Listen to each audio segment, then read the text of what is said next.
Assalamualaikum warahmatullahi wabarakatuh. Selamat bertemu dengan Ibu Uis, pelajaran ekonomi kelas 11. Materi pertama adalah pendapatan nasional. Nanti setelah belajar ini diharapkan bisa menyelesaikan bagaimana cara menghitung pendapatan nasional. Apa sajakah komponen pendapatan nasional itu? Tujuan pembelajaran dari pendapatan nasional itu ada 5. Yang pertama, Anda mampu mendeskripsikan pengertian manfaat dan komponen pendapatan nasional dengan tepat. Setelah membaca teks tentang pendapatan nasional, Anda mampu mendeskripsikan metode pendapatan nasional dengan benar. Setelah melakukan tanya jawab, Anda mampu menjelaskan pendapatan per kapita dengan tepat. Setelah berdiskusi, Anda mampu menganalisis distribusi pendapatan nasional dengan benar. Setelah membaca teks, Anda mampu menyajikan hasil perhitungan pendapatan nasional dan pendapatan per kapita sesuai metodenya. Konsep pendapatan nasional, perhitungan pendapatan nasional, dan pendapatan per kapita. Konsep pendapatan nasional. Apa definisi pendapatan nasional? Yaitu keseluruhan jumlah pendapatan yang diperoleh semua masyarakat yang tinggal di suatu negara atau rumah tangga keluarga dalam kurun waktu tertentu. Apa faktor yang mempengaruhinya? Yaitu keseluruhan permintaan dan penawaran, investasi, konsumsi, dan tabungan. Manfaat pendapatan nasional. 1. Membandingkan kemajuan perekonomian negara dari waktu ke waktu. 2. Menilai kinerja ekonomi suatu bangsa. 3. Sebagai pedoman, merumuskan kebijakan pemerintah.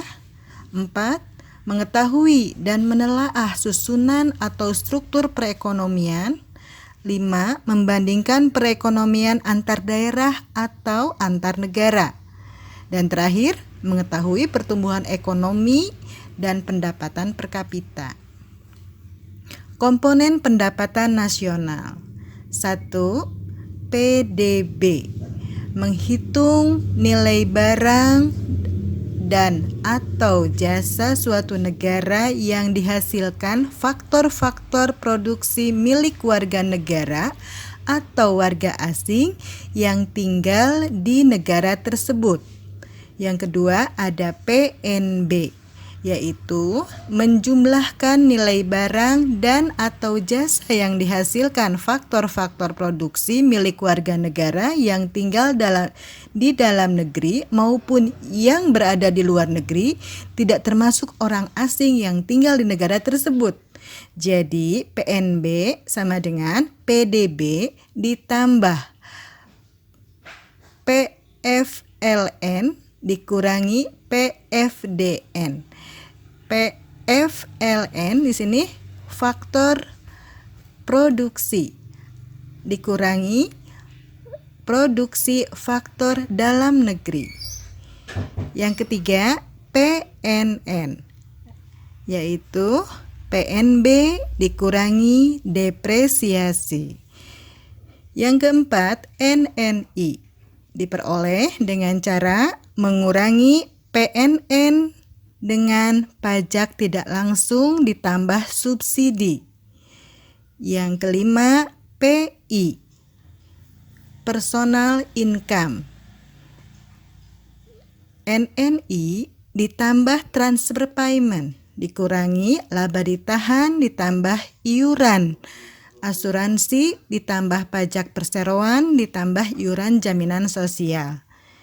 Dan yang keenam adalah disposable income, diperoleh dari personal income dikurangi pajak langsung.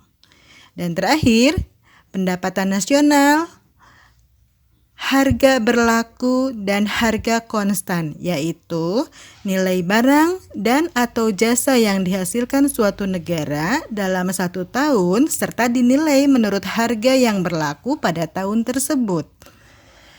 Metode perhitungan pendapatan nasional ada 3. Pertama, pendekatan produksi. Kedua, pendekatan pendapatan. Ketiga, pendekatan pengeluaran.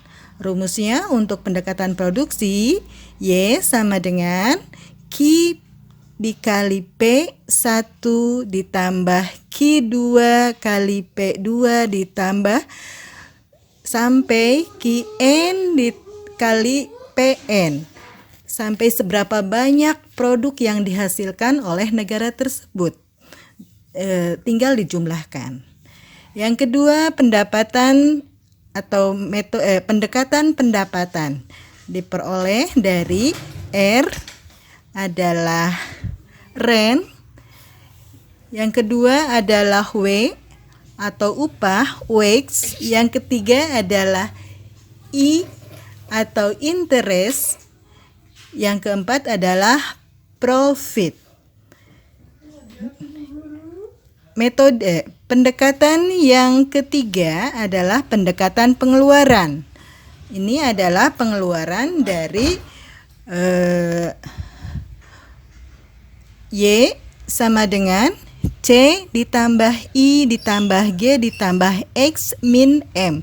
Ini adalah pengeluaran dari pelaku ekonomi.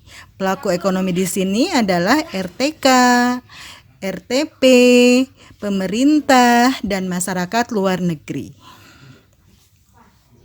Pendapatan per kapita. Pendapatan per kapita adalah tingkat rata-rata pendapatan penduduk suatu negara pada periode tertentu dengan jumlah penduduk di negara tersebut. Bagaimana perhitungan pendapatan per kapita? Diperoleh dari IPC sama dengan sigma GNP dibagi sigma P. Pendapatan per kapita sama dengan gross national product dibagi dengan jumlah penduduk. Tingkat pendapatan per kapita menurut World Bank.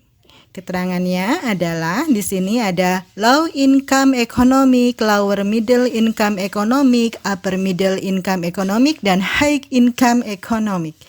Di sini tingkat pendapatan per kapitanya low itu berarti kurang dari 955 US dollar.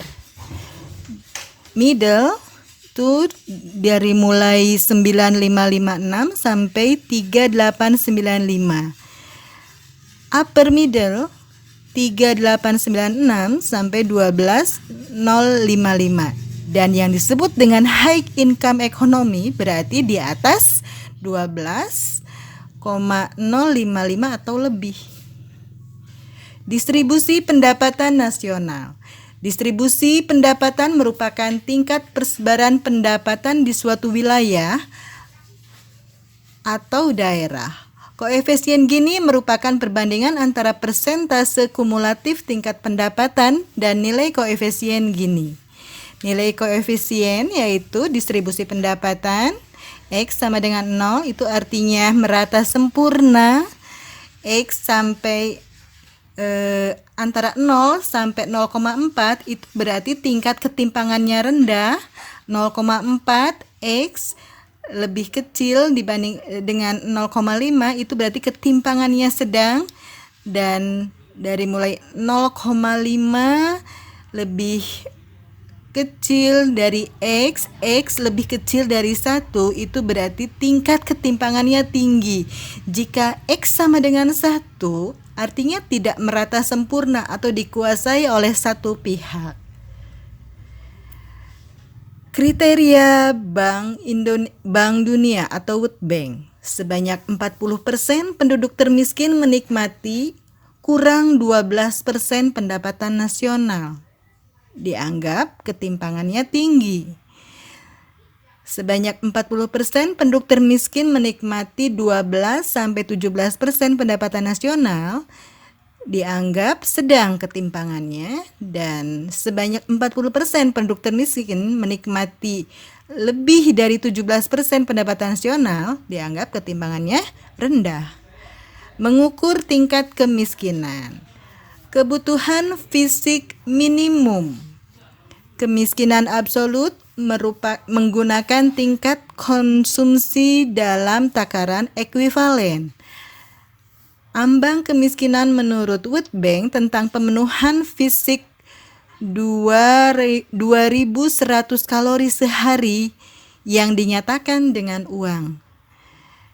BPS menggunakan tolak ukur Bank Dunia, rata-rata pengeluaran per kapita penduduk dapat memenuhi 2.100 kalori per hari. Demikian materi bab 1 pendapatan nasional. Terima kasih. Assalamualaikum warahmatullahi wabarakatuh.